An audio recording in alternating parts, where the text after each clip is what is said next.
آخر قدم۔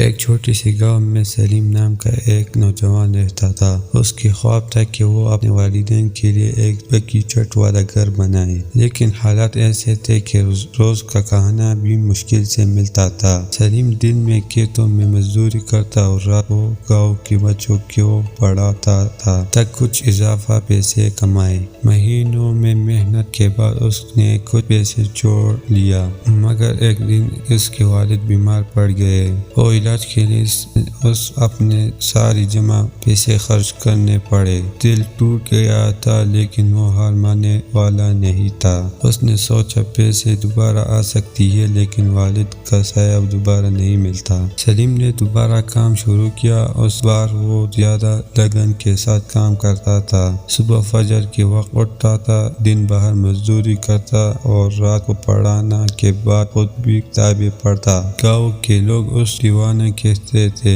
کہ اتنی محنت کیوں کر رہا ہے، لیکن وہ صرف مسکرا کر کہتا، جب منزل کا یقین ہو تو تنگ کن محسوس نہیں ہوتا۔ سال گزرتے گئے اور آہستہ آہستہ اس نے اپنے پیسے جمع کیا۔ ایک دن وہ ایٹوں سے بڑا ٹرک لے کر گاؤں آیا۔ لوگ حیران ہوئے کہ یہ کیسے ممکن ہو۔ سلیم نے بتایا کہ یہ سب مستقل محنت اور صبر کا نتیجہ ہے۔ گھر کا تعمیر شروع ہوا۔ ہر اینٹ رکھتے ہوئے سلیم کو اپنے والد کی مسکراہٹ اور ماں کی دعا یاد آتی۔ جب گھر مکمل ہوا تب گاؤں کے بزرگ لوگ انہیں یہ گھر صرف اینٹ کا نہیں، یہ عزم، قربانی اور صبر کا گھر ہے۔ سلیم کی کہانی گاؤں کے نوجوانوں کے لیے مثال بن گیا۔ سب نے سیکھا کہ مشکل راستے میں رکاوٹ نہیں، بالکل امتحان ہوتی ہے، اور جو آخر قدم تک ہمت نہیں ہارتا وہ اپنی منزل ضرور پا لیتا ہے۔